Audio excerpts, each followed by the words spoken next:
Graça e paz, meus irmãos. Hoje nós estamos mais uma vez reunidos para o nosso encontro. Vamos estudar a Bíblia e hoje vamos trabalhar com o livro do Gênesis, conforme nós havíamos justamente combinado. Felizmente não pôde iniciar no dia 13, como estava programado, mas nós podemos hoje iniciar de forma a que possa auxiliar você na compreensão do texto bíblico por livros, ok? Nós vamos também trazer algumas abordagens que envolvam a questão cronológica, para que você possa situar a autoria do livro, a constituição do livro, num período temporal. Bom, vamos caminhar então para a gente aproveitar o nosso tempo. Está aí, livro do Gênesis, no princípio Deus, essa frase aí, a frase que está exatamente ali no texto bíblico. Bom, logo no primeiro verso, começa no princípio Deus. Pois bem, o livro do Gênesis, o próprio livro, já dá a entender que ele é o começo, o início de tudo. Essa palavra Gênesis, ela deriva justamente do grego, que tem o seu significado como o princípio ou o início. Bom, e o livro de Gênesis faz parte do Pentateuco. O que é o Pentateuco? São os 5 primeiros livros do Antigo Testamento. Conforme o vídeo que eu postei anteriormente, falando sobre a formação da Bíblia, explica que a Bíblia é montada em blocos, ela está constituída dessa forma para facilitar a compreensão e o desenvolvimento. E o primeiro bloco é chamado de Pentateuco, os 5 primeiros livros. Penta, 5, teuco, 5 rolos, que vem do grego. Essa mesma expressão, isto em grego. No hebraico é a Torá, ou os livros da lei. Ok? Então você vai ver muito nas escrituras, nos textos bíblicos, na Bíblia, usando no Novo Testamento, Jesus falando na lei e dos profetas. Na lei, ele está falando desses 5 primeiros livros. Ok? Então aí, no hebraico, a Bíblia, ou melhor dizendo, o livro do Gênesis é chamado de Bereshit. Por quê? Porque a primeira palavra que começa o livro é Bereshit, ou no princípio.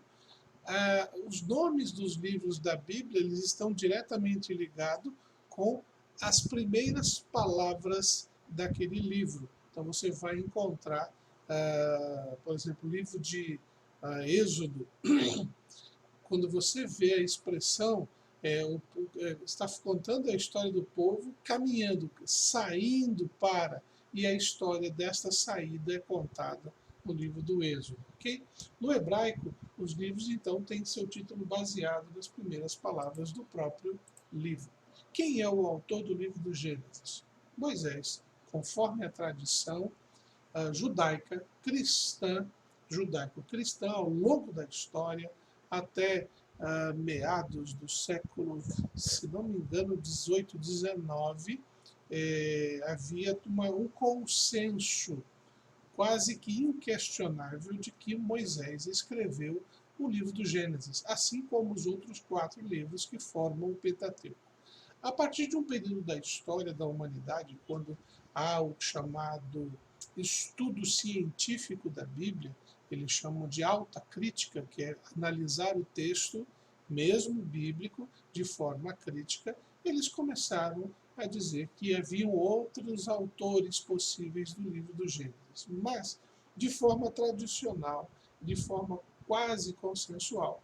Os 5 primeiros livros do Antigo Testamento foram escritos por Moisés. Quem é este Moisés? Moisés, ele foi, conforme o capítulo 1 de Êxodo, que é o livro que conta a história do povo de Deus, Moisés foi um hebreu, filho de hebreus.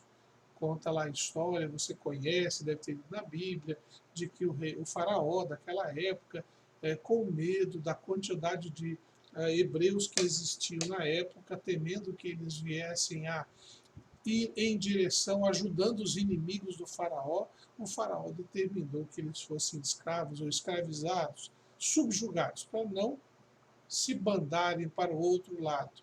Nesse período, havia um nascimento muito grande dos filhos das hebreias, E aí o que, que acontece? O faraó manda matar todas as crianças recém-nascidas, jogando-as no Nilo, no rio Nilo. A mãe de Moisés, vendo que o menino era muito formoso, não quis fazer, ela fez lá um cesto de vime e preencheu todo o cesto de piche e colocou à margem do rio para que pudesse aquela criança ter alguma chance de sobrevivência. E aconteceu que a água foi levando a cesta e a levou até a beira de um local onde a filha do faraó tomava banho no rio Nilo. E com isso, a filha do faraó se engraçou com a criança, achou bonito, sabia que era uma criança hebreia e adotou o pequeno menino, que não era Moisés ali, né? Moisés é um nome egípcio. E Moisés era de uma família levita, né? A família sacerdotal. Então o que, que acontece? Moisés recebe este privilégio, esse cuidado. Deus providencia que ele não morra afogado, nem comido pelos crocodilos, e muito menos abandonado à beira do rio.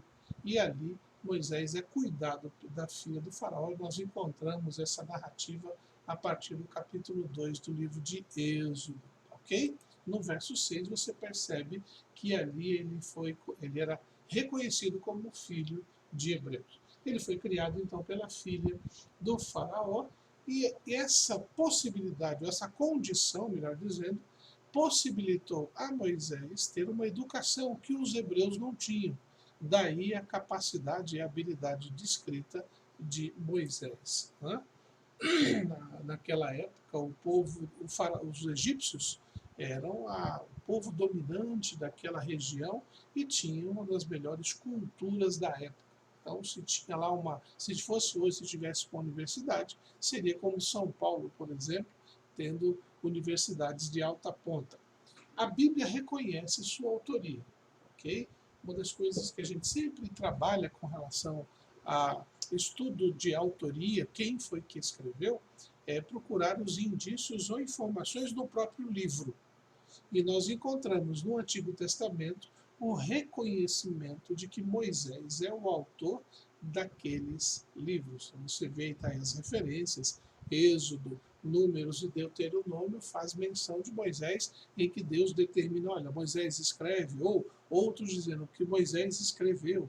No Novo Testamento nós encontramos estas afirmações, significa que milhares de anos depois, na vinda, no período de Jesus, Moisés era reconhecido de forma unânime como o autor do livro do Gênesis, assim como os outros 4 livros que formam o Pentateuco. Vemos em João 1, Atos 2 e Romanos capítulo 10, referências sobre a autoria de Moisés. Pois bem, a escrita, e isso é muito importante a gente entender no que se refere à escrita.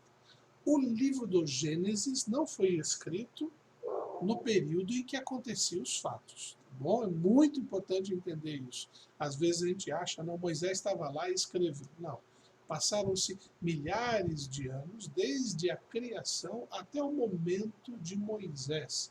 Então, por volta do ano 1445, antes de Jesus nascer, ali antes de Cristo AC, Moisés, é o período do livro do Êxodo, é quando acontece aqueles fatos que a gente vai ver no livro do Êxodo. Esses fatos, então, se destacam em que Moisés escreve sobre a criação nesse período aí. É importante a gente destacar o seguinte, que há hoje, até hoje, um método de cronologia, quer dizer, como que a gente chega a esses números? Primeiro, uma das referências é procurar no livro se tem alguma informação de data. Se não estiver, então nós procuramos no livro informações sobre fatos que aconteceram. E aí vamos procurar em outras referências históricas e antropológicas que comprovem aquela data. Por exemplo, nos nossos registros históricos do Brasil, nós afirmamos que o Brasil, entre aspas, né, foi descoberto no ano 1500. Ok? E você olha lá a carta de Caminha, que é o secretário de Pedro Álvares Cabral, ele afirmando que no ano tal, do reinado tal, Pedro Álvares Cabral saiu de Portugal em direção às Índias, e aí vai contando toda a história. E aí você pega aquele documento, bem, ele está falando que saiu de Portugal na época do rei tal. E a gente vai procurar outros documentos que dizem, o rei tal viveu em tal época. Aí a gente vai comparando. O mesmo vale para o texto bíblico, como também, por exemplo, marcações arqueológicas. Você encontra, ou foram encontrados muitas dezenas de informações em sítios arqueológicos, em locais aonde estão as ruínas de palácios da época do Egito. E lá tem nome de pessoas, nome de reis, fatos que aconteceram, tudo isso vai sendo comparado para se chegar a uma data aproximada. Essa data 1445, então, foi encontrada definindo como o período em que o povo judeu sai, o judeu não, o povo hebreu sai do Egito para a terra prometida. Como Moisés estava junto, então a data provável da escrita do Pentateuco, Gênesis até Deuteronômio, está neste período. O método de cronologia foi feito, não aconteceu naquela época, ela é bem posterior, depois. Né? Para a gente poder ter um padrão uniforme, ficou estabelecido que o nascimento de Jesus é o ponto zero, é onde a partir dali tudo acontece. Jesus é sempre a referência. Então Jesus nasceu, tudo que acontece depois do nascimento de Jesus, a contagem aumenta. Né? De 0 para 1, 2, 3, 4. Por isso que nós estamos no ano 2020. Tudo que acontece antes de Jesus, a contagem, ela não regride, ela também aumenta, só que, no caso, ao contrário, né? 0, 1, 2. É a mesma coisa que você colocar um negativo antes de Jesus, tá bom? É para ilustrar de uma outra forma. Então, eu vou colocar aqui para você, olha lá, olha o gráfico. Então, aqui, se você ver o mouse, você vai ver que aqui é o ano zero, onde Jesus nasceu. Daqui para frente, aumenta. Daqui para trás, ele aumenta para trás. Ele não regride. Então, você tem zero. Então, antes de Jesus, 900 anos antes, se não me engano, 930, Salomão existiu. Antes de Salomão, Moisés, em 1445. Antes de Moisés, José morreu, 1805. Então a criação, o começo de tudo, é muito mais alto o número, a gente não tem uma data aqui. No caso aqui, Jesus nasceu depois de Jesus, 98 anos depois de Jesus, nós vemos o Apocalipse, o livro do Apocalipse, e depois a Reforma Protestante em 1517. Esta é apenas uma exemplificação para você ver que a cronologia, o tempo que se passou do Gênesis, da criação, até a data da morte de José, está dizendo aqui 1805. Não significa que a coisa aqui aconteceu rápido. Não. Por que razão? Porque quando a gente vai vai procurar na ciência a informação, a ciência diz que o universo, tudo, foi criado há mais de 13 bilhões de anos. É a mesma coisa que você pegar no 13, colocar, se não me engano, 9 zeros depois do 13. É muita coisa. 13 bilhões de anos se haviam se passado desde quando não existia nada para existir o que existe hoje. As coisas que existem hoje. Então, depois que tudo começou, aí tem um período, que é o período desde o nascimento de Adão até de Moisés. Então, por exemplo, a ciência afirma que a Terra, o universo, 13 bilhões, mas a Terra só tem 5 bilhões. Então, passaram-se desde a criação do universo. Estrelas, espaço, os céus, ah, os planetas, não, Sol, Lua, aquele período onde você vê até o quarto dia da criação, o terceiro, quarto dia, você teria 13 bilhões de anos passando. Quando depois desse período, há 4 bilhões de anos antes, né, antes de nós aqui, a Terra. E como consequência, olha aí, a escrita, o homem começou a escrever, conforme a gente tem noção hoje, em torno de mais de 8 mil anos atrás. Então, lá, se não me engano, é o ano 8600, quando o ser humano começou a escrever de forma gramatical, que a gente possa entender num diálogo, ok? Antes disso já haviam escritas, ou melhor, haviam símbolos. Por exemplo, nós encontramos na França, principalmente, cavernas onde você vê desenhos pictóricos, desenhos feitos na pedra, dentro da parede dos homens mais primitivos, é o que a ciência afirma. Okay? Não estou aqui para fazer julgamento e nem apologia de nada. Só estou dizendo que a Bíblia não se preocupa em dar data, ela só informa o que aconteceu. A ciência se preocupa em saber quando. A Bíblia, como. Ok? Não vamos discutir mais isso. Aí a palavra está errada, não é estrutura, mas estrutura do livro de Gênesis. Vamos pensar um pouquinho nessa estrutura agora. Como que é formado esse livro? Primórdios, do capítulo 1 ao capítulo 11. Você vai obter informações de como aconteceram as coisas em todo o livro de Gênesis, ou pelo menos como começaram as coisas. Aí você vai encontrar, no capítulo 1, capítulo 2, a criação. Criação do universo, a criação da terra, a criação do homem, a criação da mulher. Né? Você encontra isso. Em seguida a esse fato, você tem, dentro desse processo, melhor dizendo, você tem Adão e Eva, você tem em seguida, então, a queda do homem e a sua corrupção. Você vai encontrar, no capítulo 3, a queda dessa criação. O homem peca. É importante destacar aqui um ponto dentro desse processo aqui. Quando Deus criou o homem e a mulher, nos criou para terem uma comunhão com ele. Se você ver lá no capítulo 3, você vai ver que Adão e Eva haviam pecado, comido o fruto proibido e perderam a comunhão com Deus. Como consequência, eles se sentiram envergonhados. Não somente de Deus pelo pecado, mas porque estavam nus e se sentiram envergonhados. Quando Deus os procura, capítulo 3, você vê isso, Deus chama Adão e Eva e eles não respondem. E quando eles respondem, nós ouvimos, nós ficamos com vergonha, porque estávamos nus.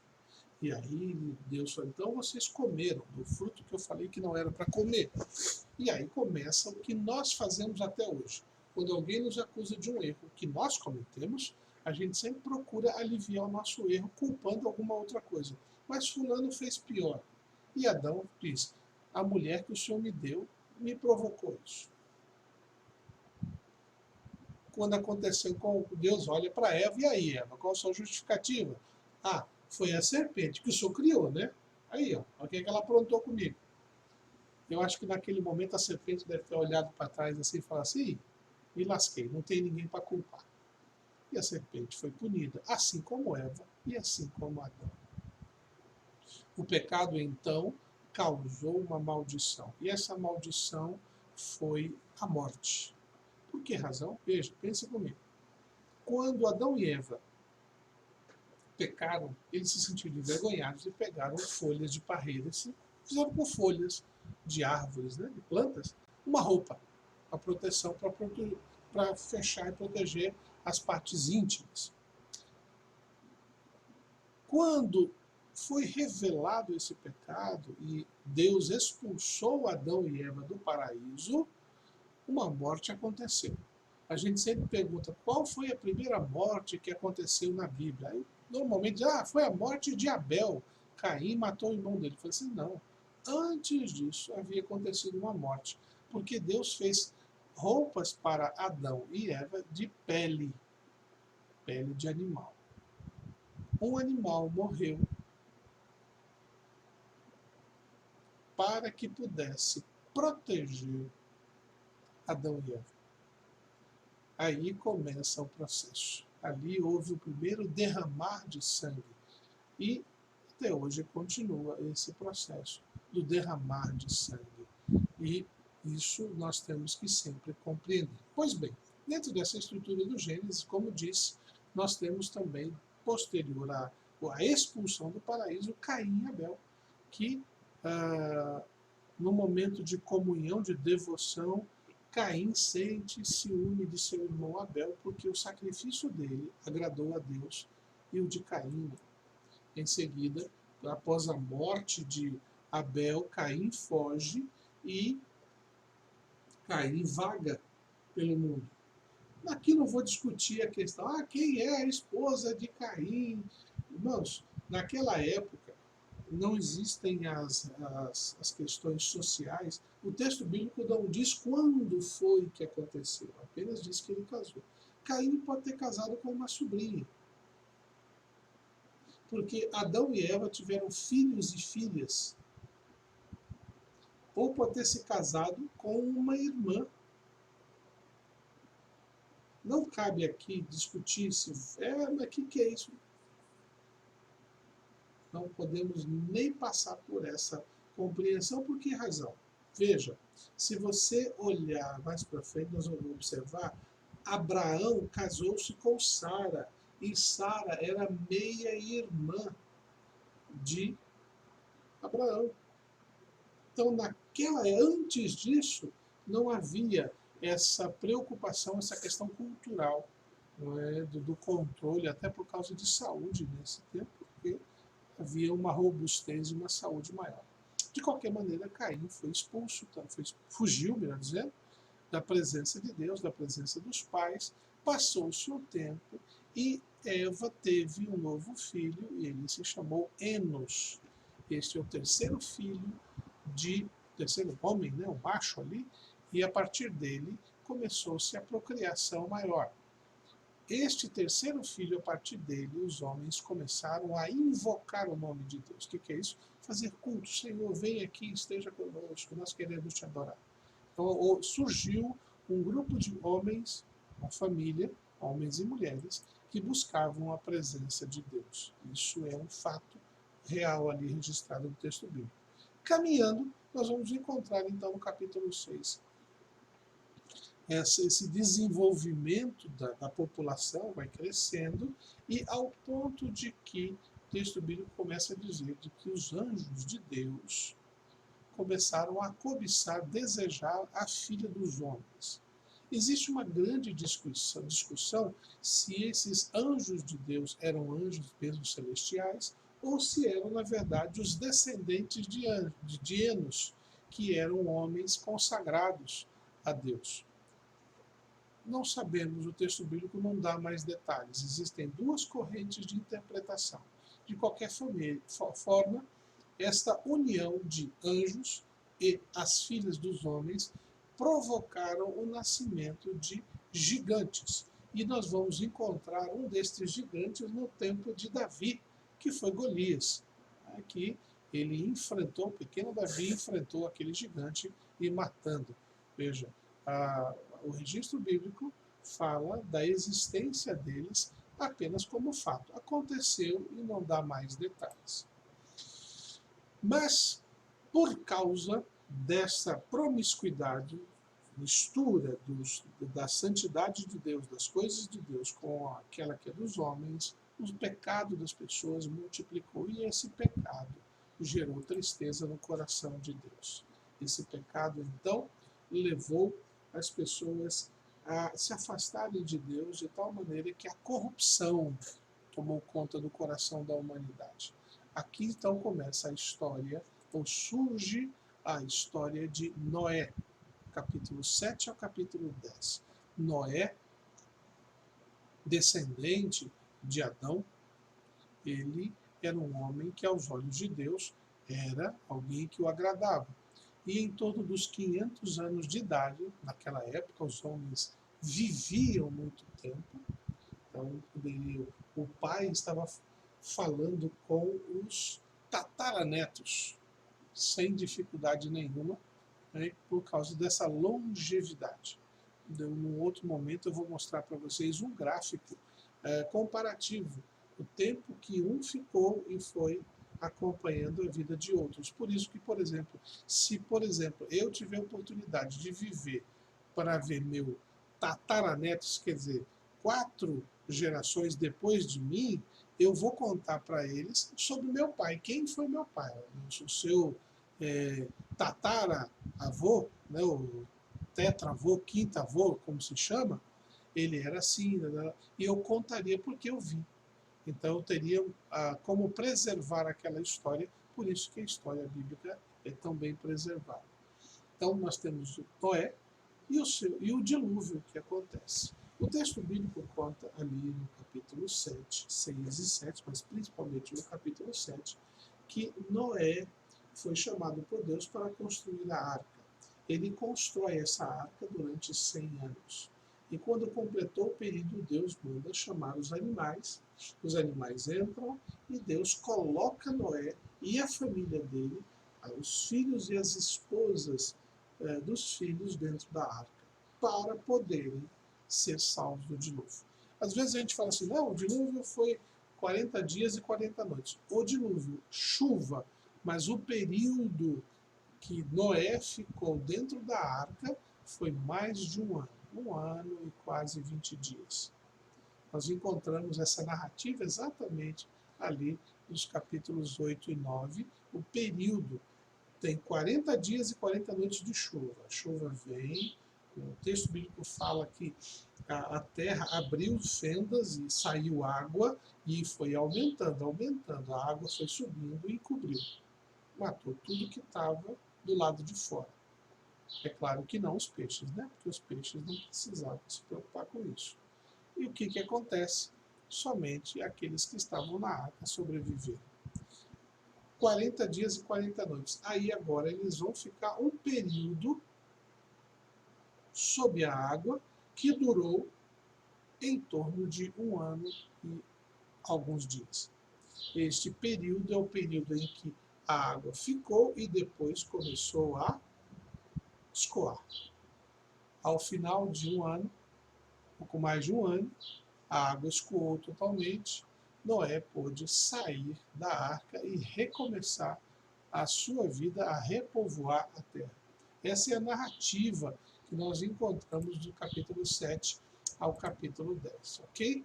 E aí nós encontramos também a descendência de Noé, que são a genealogia, quem era filho de quem, por quanto tempo, qual era a sua descendência. E como eles se distribuíram pelas regiões do mundo.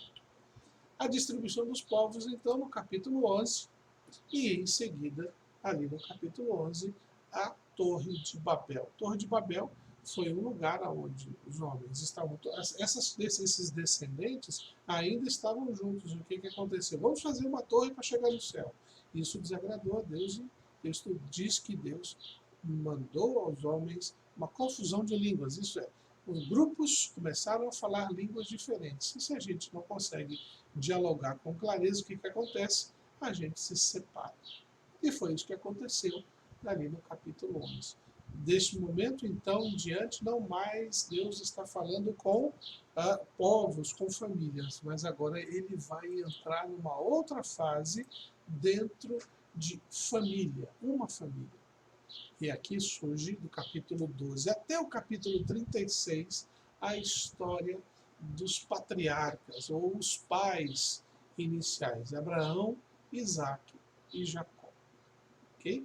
Bem, Abraão, ou melhor dizendo, o nome dele primeiro era Abrão, sua esposa Sarai.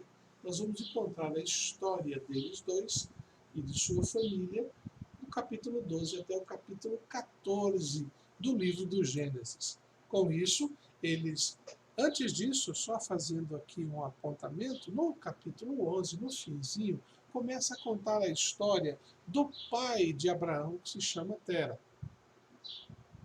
Ele desejou sair da região aonde ele estava, que era a Mesopotâmia, hoje conhecida como Iraque, e vai até Harã, e fica numa região, a região próxima da não Turquia, mas eu esqueci de colocar o mapa, mais para frente vou fazer isso, para você ver o percurso aonde Abrão sai e vai até Harã. De lá ele desce para a região que é conhecida como hoje a região da Palestina, e Harã, ou melhor dizendo, Abrão e Sarai saem de Harã, esse lugar ali próximo da Palestina, para Siquém. E depois dali, ele, como beduíno, como peregrinador, né, ele continua caminhando e vai descendo até a região do Egito.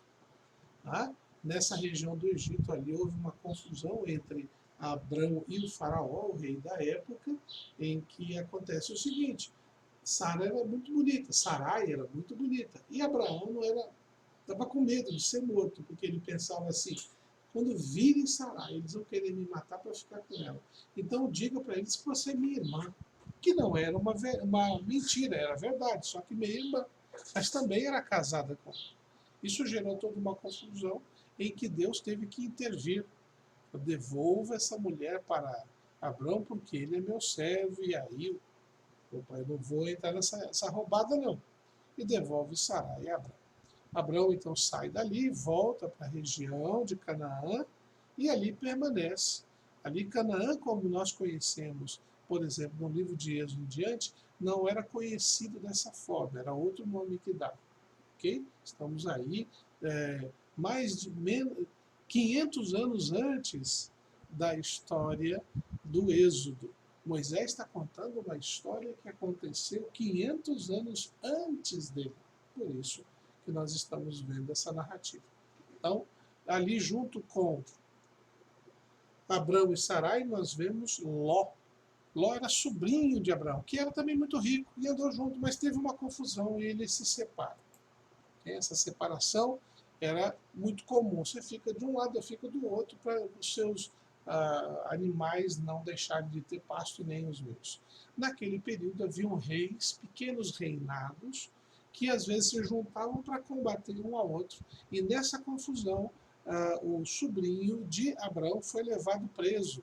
Abraão montou um grupo e foi lá socorrer para tirar o seu sobrinho das mãos de um rei que havia levado ele sequestrado. Nesse período, então, logo após essa batalha em que Abrão ajuda seu sobrinho, surge Melquisedeque, que era um sacerdote de Deus, e abençoa Abrão, principalmente porque Abrão dá o dízimo dele a Melquisedeque.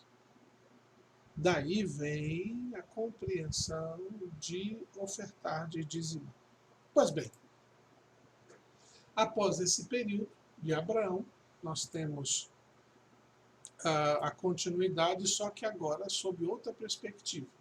Deus havia chamado Abraão: Abraão, vai para uma terra que eu vou te mostrar, ok? Abraão foi. Chegando e estando naquela terra, depois da bênção de Melquisedeque, Deus chama Abraão: Abraão, eu vou abençoar você para crescer e multiplicar, mas você vai ter que fazer a circuncisão. A circuncisão é uma operação de fimose, só que naquele contexto ele tem um sentido religioso, de aliança, de pacto. Todos os homens precisavam ser circuncidados, senão não fariam parte do povo de Deus. Tenho que ter aquela marca para fazer parte do povo de Deus. Trazendo hoje para a nossa realidade, a nossa fé em Cristo nos circuncida, nos marca para fazer parte do povo de Deus. Nesta ocasião, então, Deus muda o nome de Abrão e Sarai para Abraão e Sara, para serem o pai e a mãe de multidões, porque Deus faz essa promessa. A partir de ti haverá um filho, e esse filho gerará, e os seus descendentes serão maiores do que a areia da praia. Pouco depois acontece um problema na cidade de Sodoma e Gomorra. Sodoma e Gomorra era uma cidade extremamente pecaminosa, licenciosa. O pecado era tanto que chegou diante de Deus. Olha que coisa. Para a gente parar para pensar. A gente fica achando que Deus não se incomoda, incomoda. Mas há um limite para tudo. E Deus mostrou o limite dele a essa cidade, mandando 2 anjos para destruí-la. Mas antes disso, se você tiver a curiosidade de ver ali, a partir do capítulo 16 de Gênesis, essas narrativas, você vai começando a perceber que Deus se portava muito com Abraão, porque não queria que ele fosse pego de surpresa. Como disse o anjo naquele momento, esconderei eu de meu amigo Abraão o que eu pretendo fazer. E aí Abraão trabalha ali tentando negociar com o anjo a salvação do seu sobrinho, porque Abraão sabia que Ló estava morando naquela cidade. E aí ele vai fazendo a pergunta: pode o Senhor destruir uma cidade se encontrar 50 justos? Aí depois ele reduz para 25, para 25, 30, para 30, 25, 10, até chegar a 10.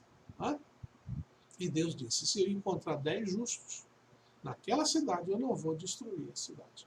Mas não encontrou, nem Ló mesmo era um homem tão justo assim.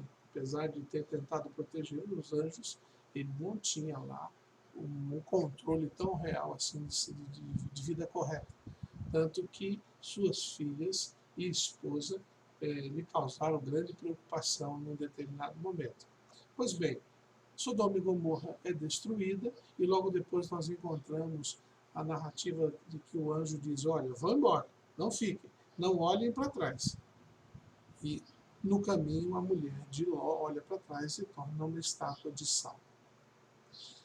Para os irmãos verem como que às vezes escolhas erradas podem gerar sérios problemas, se você continuar essa narrativa, você vai ver que as 2 filhas de Ló ficaram preocupadas com o futuro, porque não havia homens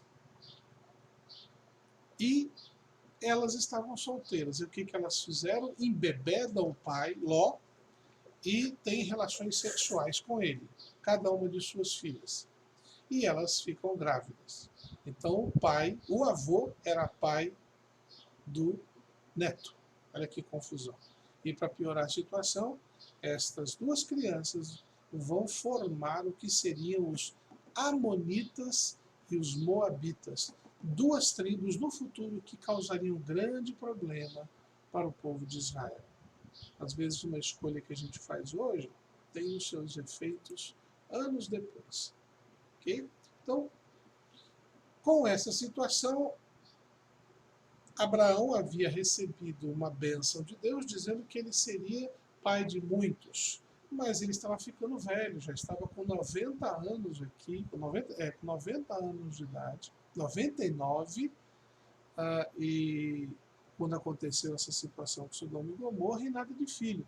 Sara estava preocupada, 99 não, perdão, estou confundindo a história. Deus havia prometido a Abraão que ele seria pai. Sara disse: olha, eu estou velha, não dá mais não. Faz o seguinte, Deus prometeu, deite-se com a minha serva, naquela época isso era uma tradição, até era um costume, com a minha serva você vai se deitar e o filho dela será seu filho, nosso filho. É aí que nasce Ismael, antes dessa situação do nascimento de Isaac. Tá? Ismael nasce, Abraão tinha, se não me engano, 86 anos. 4 anos, alguns anos depois, então, nasce, na verdade, o Isaac, quando Abraão estava beirando 100 anos de idade. E a Sarai, ou melhor, a Sara tinha mais de 90. Essa é a situação que acontece ali. E nós encontramos, então, no texto bíblico, até o capítulo 25, o quê? Deus fazendo uma prova a Abraão. Traz o teu filho para fazer um sacrifício. E aí você conhece a história. Né? Abraão vai até o último momento, quando Deus interrompe e fala: não, você realmente confia em mim. E, por fim, nesse capítulo 25, nós vamos encontrar a morte de Sara. Sara morre e, com isso, Isaac, que era filho novinho, fica desconsolado. Abraão, era um jovem, na verdade, Abraão manda o seu servo buscar uma esposa para Isaac.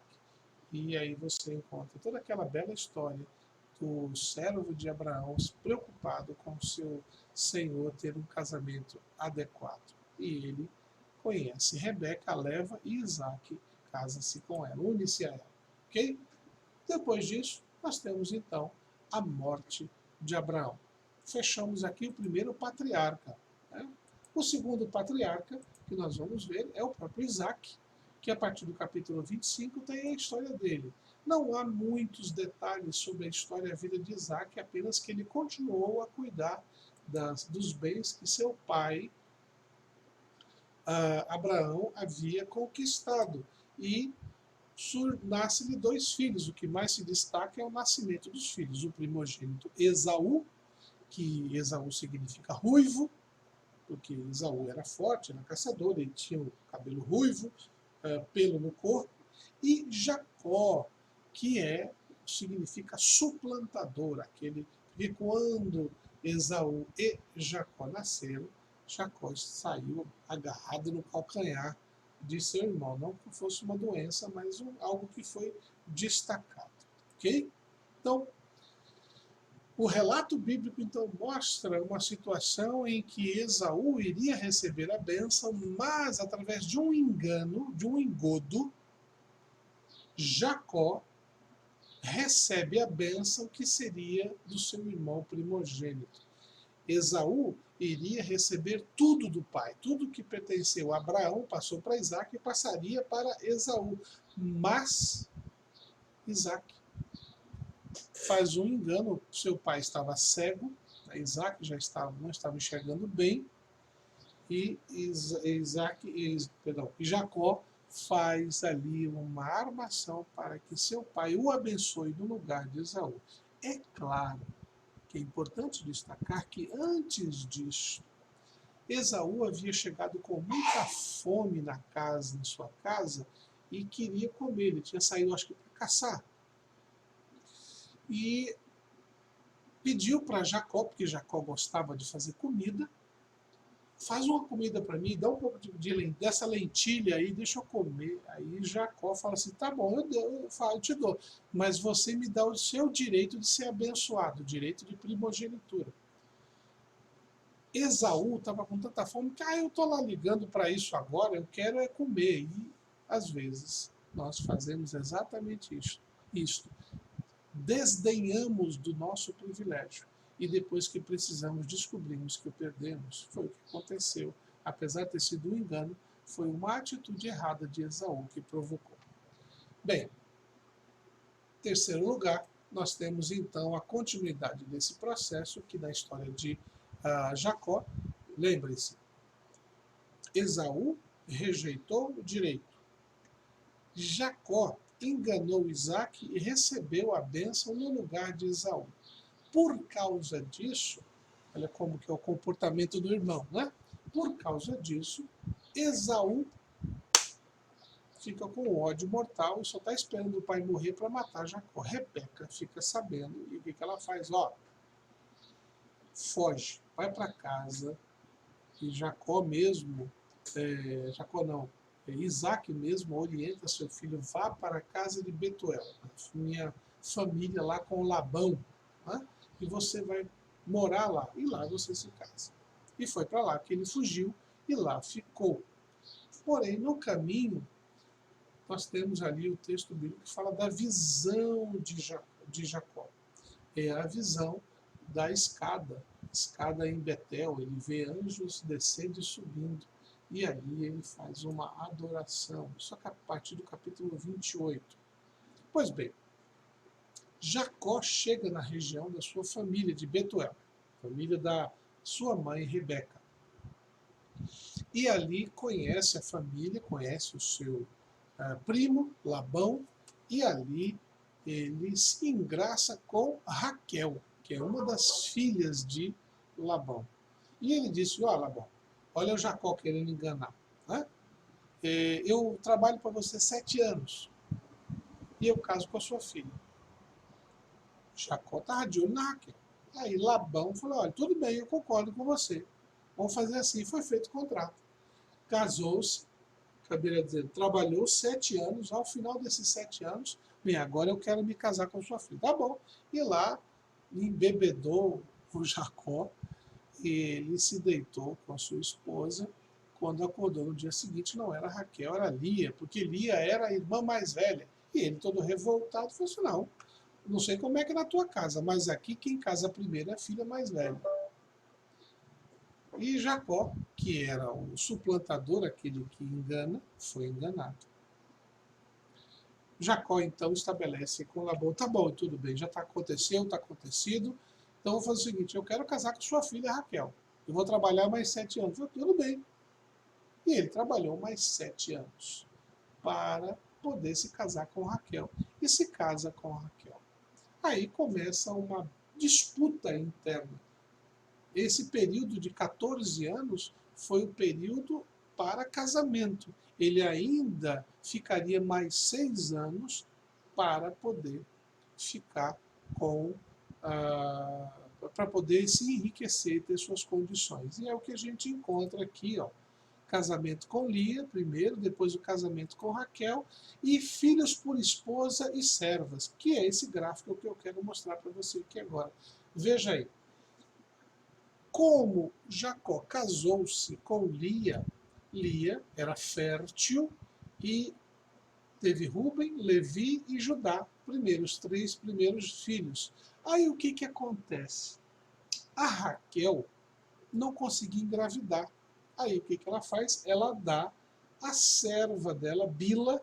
Se lembra o que aconteceu lá com Abraão, com Sara, Agar e tudo mais? Então, nesse caso aqui, Raquel dá a sua serva Bila para que ele se deite com ela e dê filhos. E ela tem 2 filhos, Dan e Naphtali.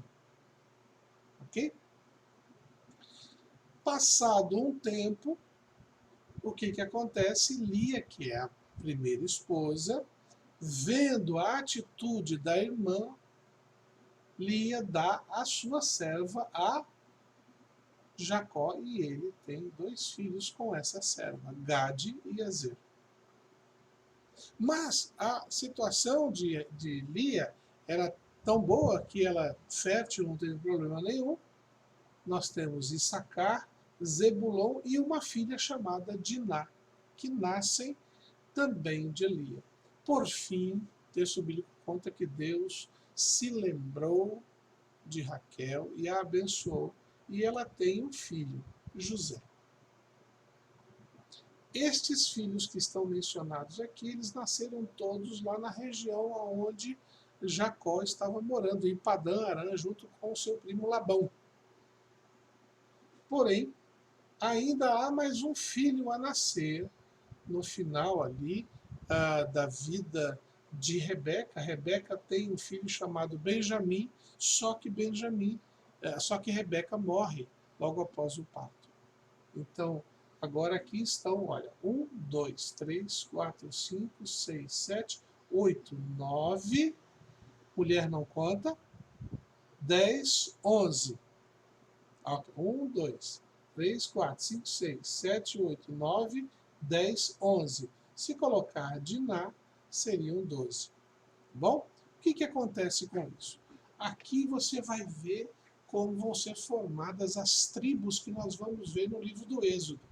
Mas aqui não é tribo, aqui é só família. É a família de Jacó.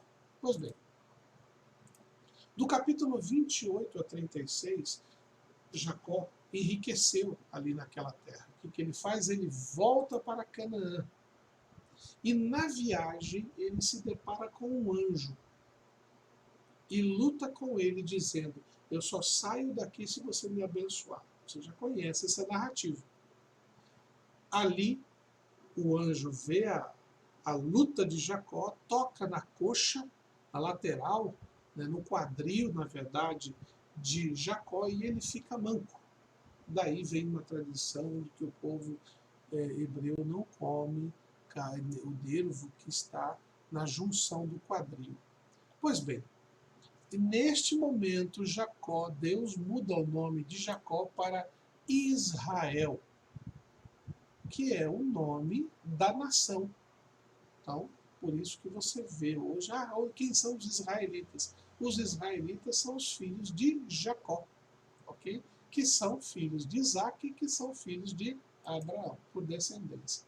No caminho de volta para casa, para Canaã, Jacó reconcilia-se com Esaú e mora numa região próxima, ali onde Esaú morava, em Siquém. Nós vemos aqui, então, o nascimento, como eu disse, aqui o nascimento de Benjamim e a morte de Raquel. Nesse período também, nós vemos a descendência de Jacó. Quando Jacó volta, ele também sepulta seu pai, que morre pouco tempo depois. Ok? Providência divina, a última parte aqui, então, do bloco do livro de Gênesis. A primeira lá é a questão da criação. A segunda, dos patriarcas. Esta terceira é a providência, como Deus, às vezes, usa uma situação difícil, preparando-a para uma solução de um problema maior que vai vindo. Nós vamos encontrar a história de José. José, filho de Jacó. Ele era um jovem inteligente, preferido de seu pai Jacó, e que provocava ciúmes dos seus irmãos. Por causa desse ciúme, José é vendido pelos irmãos. Ele se torna escravo do capitão da guarda do faraó, Potifar, e aí tem aquela situação que a mulher de Potifar se engraça com ele, tenta seduzi-lo, e ele foge, e ela o acusa de tê-la violentado, tentando atacá-la, né? E por causa disso ele é preso. No calabouço, ele revela ou interpreta os sonhos do padeiro e do copeiro. E com isso, um vai para a morte e o outro é restituído às funções. Mas ainda se passaram muitos anos. Quando José foi levado como cativo, ele tinha por volta de uns 13 a 15 anos de idade. E ele fica preso desta idade até a idade adulta, quando ele revela o sonho do faraó. Aqueles sonhos das vacas, das espigas de milho, dos 7 boas gordas, depois 7 magras, e estas 7 magras destroem aquelas boas. José, por intervenção divina, revela o sonho ao faraó, e o faraó o torna governador do Egito. Aqui nós encontramos um José com 30 anos de idade. Então imagina, 13 para 30, 17 anos como escravo na prisão. E ele continuou fiel e dependente de Deus. Bem, chegamos aqui à parte final do livro do Gênesis, capítulo 42 até o capítulo 50. José agora é o quê? Governador do Egito. E ele revela ao faraó 7 anos de prosperidade e 7 anos de fome. Os irmãos de José, nesses 7 anos de fome, descem ao Egito para comprar comida. José os reconhece. E neste reconhecer, arma uma cilada e prende Benjamim, que agora é o único irmão dele direto, porque Benjamim era filho de Rebeca, sua mãe também. Então ele segura o menino. E aí gera toda uma situação. Os irmãos voltam para seu pai, no caso Jacó, e diz aí, aconteceu isso, ele prendeu, não sabe fazer. Não, vocês não vão, segura aqui. Não, Mito, eu estou fazendo uma pequena confusãozinha, me perdoe, eu passei aqui o limite, talvez por estar falando de tanto tempo, esqueci. O que acontece? O José diz que eles eram ladrões e não vão, prende um dos irmãos, permanece lá preso. E diz, olha, eu só vou libertar esse irmão se vocês me trouxerem o caçula. E aí eles vão, chegam lá, contam para o pai o que aconteceu, para Jacó, e Jacó fala, não vou deixar, é meu filho caçula, José morreu, e agora vocês vão levar Benjamim, é o único filho que eu tenho de Rebeca, aquela coisa toda. E aí, passado um tempo, eles precisam comprar comida de novo, e Jacó fala, olha, vão lá comprar comida. Falo, não dá, só vou se Benjamim foi. Depois de muita relutância, Benjamim vai. E o relato bíblico conta que José, ao ver Benjamim, ver a família, os convida para um jantar na sua casa. E depois de algumas situações e artimanhas, vai e vem, porque aconteceu o seguinte, eles chegaram, esse aqui é o nosso irmão, estou vendo, então beleza, pode soltar lá o irmão, preencha aí os animais deles com comida, eles vão embora. Eles foram. Só que José tinha armado uma situação para prender, colocou um cálice dentro da bolsa de Benjamim do caçula, dizendo, olha, daqui a pouco mandou os soldados, falou, vai atrás e procura. E acharam dentro da bolsa de Benjamim o cálice. E por causa disso ele ia ser levado preso. Aí começa toda uma situação em que os irmãos falam assim, nós estamos pagando pelo nosso pecado, porque nós mandamos o nosso irmão caçula para ser escravo. Nessa situação toda, José não se aguenta e se revela, conta, eu sou José, seu irmão. O que aconteceu comigo, Deus permitiu para que hoje vocês pudessem ter comida, ter proteção. Aí é toda uma história de, nossa, de susto. Bem, resumindo, os irmãos voltam para a casa de Jacó, seu pai, e diz, José está vivo, é governador, quer ver você. E é uma cena lindíssima em que Jacó volta, vem para o Egito com toda a sua família, 75 pessoas, conhece o faraó, abençoa o faraó, vê o seu filho, se alegra, diz, agora eu posso morrer em paz, e pede para que José não deixe o corpo dele ali, porque ele sabia que eles teriam que voltar um dia. Pois bem, com essa narrativa, o que acontece? José apresenta os netos a Jacó, que na verdade é Israel, é o nome dele agora. E disse, pai, esses são meus filhos, Manassés e Efraim. Né? E aí, o que Jacó faz? Ou Israel? Fala, tá bom, deixa eu abençoar. E abençoa os dois meninos. Só que ele abençoa invertido. Ele pega, normalmente você pega com a mão direita, você colocava na cabeça do primogênito e do caçula a mão esquerda, dando a bênção maior para o primogênito. Só que Jacó trocou, ele inverteu. E José, não pai, não está errado não, é certo, pode ficar tranquilo que é isso mesmo. Até por causa da experiência que aconteceu com ele mesmo, Jacó. Pois bem, e aí Jacó diz a seu filho José, os seus dois filhos, Manassés e Efraim, serão contados como meus filhos. Os filhos que você tiver daqui para frente serão seus, mas Manassés e Efraim farão parte da linhagem direta de meus filhos. Vocês se lembram eu até vou voltar um pouquinho aqui, deixa eu ver aqui, no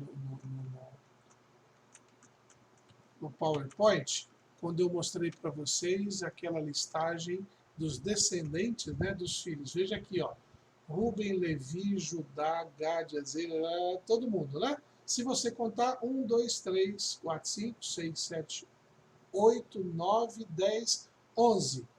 Tá? Contando com Diná, 12. Ok? Pois bem, nós temos 12 aqui, mas são 12 tribos, não vai faltar? Não, porque agora, com o nascimento de Efraim e Manassés, foram acrescentados mais 12. Se eu tenho aqui 1, 2, 3, 4, 5, 6, 7, 8, 9, 10, 11, 12, a Diná não conta, é 11, ok? Então, são 11 filhos. Só que não existe uma tribo de José. Então, José também não vai contar porque não é uma tribo. Nascem Manassés e Efraim, um substitui o pai e o outro substitui a tia. Por isso que as 12 tribos de Israel têm estes nomes que você vai ver lá, que vai ter o nome de Manassés e o nome de Efraim. Um no lugar da tia, outro no lugar do pai. Ok? Então, esse relato bíblico justamente nos ajuda a compreender por que as 12 tribos têm aqueles nomes e não os nomes que a gente vê dos descendentes, nos filhos de Jacó. Ok, então eu estava falando aqui, veja aí, abençoa os filhos de José e Israel morre. Com a morte de Israel, anos depois, José também morre, reúne seus irmãos e diz: olha, estou morrendo, quando eu morrer, vocês vão voltar para a nossa terra. Vocês vão levar o corpo de papai e vão levar o meu corpo para ser enterrado lá na nossa terra, em Canaã. Aqui encerra o livro do Gênesis, no capítulo 50, fechando totalmente este livro. Agora vai passar um período, cerca de 400 anos, entre o capítulo 50 de Êxodo, ou perdão, de Gênesis, e o capítulo 1 do livro do Êxodo. No próximo encontro, nós vamos falar então sobre o livro do Êxodo, o que acontece. Espero que tenha sido mesmo extenso, tenha sido útil para abençoar a sua vida.